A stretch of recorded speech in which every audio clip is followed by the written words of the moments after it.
മധ്യപൂർവേഷ്യയിലെ സംഘർഷത്തിന്റെ പ്രഭാവം കേരളത്തിലുമുണ്ടാകും എന്നാണ് വിലയിരുത്തൽ.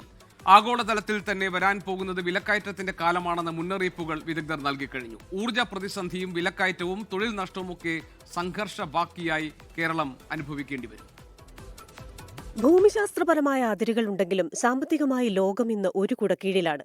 അതിനാൽ തന്നെ ലോകത്തിന്റെ ഒരു ഭാഗത്ത് സംഭവിക്കുന്ന ഏത് സംഘർഷവും മറ്റു ഭാഗങ്ങളെ ബാധിക്കുമെന്നതാണ് സ്ഥിതി.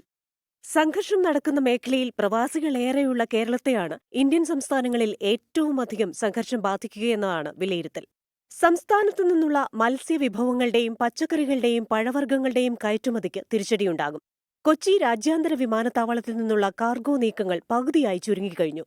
പെട്ടെന്ന് കേടുവരുന്ന സാധനങ്ങൾ അങ്ങോട്ടോ ഇങ്ങോട്ടോ എന്നുറപ്പില്ലാതെ കെട്ടിക്കിടക്കുമ്പോൾ അവ നിസാര വിലയ്ക്ക് പ്രാദേശിക വിപണികളിൽ വിറ്റഴിക്കാൻ കയറ്റുമതിക്കാർ നിർബന്ധിതരാകും. കോവിഡാനന്തരം പച്ചപിടിച്ചുവരുന്ന കേരളത്തിലെ ടൂറിസം മേഖലയ്ക്കും സംഘർഷം ചെറുതല്ലാത്ത പ്രതിസന്ധിയുണ്ടാക്കാം. സീസൺ സമയത്തെ ഫ്ലൈറ്റ് റദ്ദാക്കലുകളും വിമാനനിരക്ക് വർധനയും വിനോദസഞ്ചാരികളുടെ വരവ് കുറയ്ക്കും. ഗൾഫ് മേഖലയിൽ നടത്താനിരുന്ന ടൂറിസം പ്രൊമോഷൻ പരിപാടികൾ മാറ്റിവെച്ച വകയിൽ നഷ്ടം വേറെ.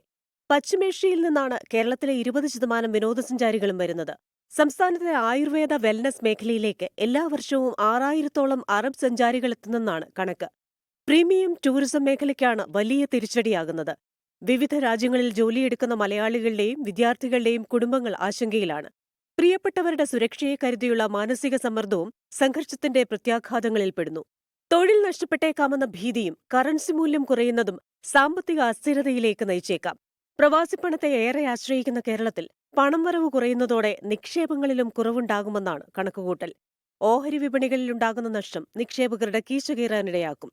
ഊർജ്ജ പ്രതിസന്ധിയുടെ അലയൊലികൾ കഴിഞ്ഞ ദിവസം പാചകവാതക വിലക്കയറ്റത്തിന്റെ രൂപത്തിൽ പ്രത്യക്ഷപ്പെട്ടത് കേരളത്തിലെ അടുക്കളകളുടെ ബാലൻസിനെ വല്ലാതെ ബാധിക്കുന്നുണ്ട്. ഇന്ധനവില കൂട്ടില്ലെന്ന് കേന്ദ്ര സർക്കാർ പറയുമ്പോഴും സംഘർഷം നീണ്ടുപോയാൽ എന്താകുമെന്ന ചോദ്യമുണ്ട്. പെട്രോൾ, ഡീസൽ വില ഉയരുന്നത് എല്ലാ വസ്തുക്കളുടെയും വില കൂടാനിടയാക്കും. ഉപഭോക്തൃ സംസ്ഥാനമായ കേരളത്തിനത് വലിയ തിരിച്ചടിയുണ്ടാക്കും. ഒരു വശത്ത് പ്രവാസി പണമരവ് കുറയുകയും മറുവശത്ത് ചെലവേറുകയും ചെയ്തു കഴിഞ്ഞാൽ കുടുംബ ബജറ്റിന് എന്ത് സംഭവിക്കുമെന്ന് നമുക്ക് ഊഹിക്കാമല്ലോ. സംഘർഷം എത്രയും വേഗം അവസാനിച്ചാൽ അതുണ്ടാക്കുന്ന മുറിവുകൾ സുഖപ്പെടുന്നതിന്റെ വേഗവും കൂടും. ലോകത്തെവിടെയായാലും ഏത് സമയത്തും 24 വാർത്തകളും ഓഗ്മെന്റഡ് റിയാലിറ്റി പാക്കേജുകളും എക്സ്പ്ലെയിനറുകളും വിശദമായി കാണാൻ ഞങ്ങളുടെ യൂട്യൂബ് ചാനൽ നിങ്ങൾക്ക് സബ്സ്ക്രൈബ് ചെയ്യാം.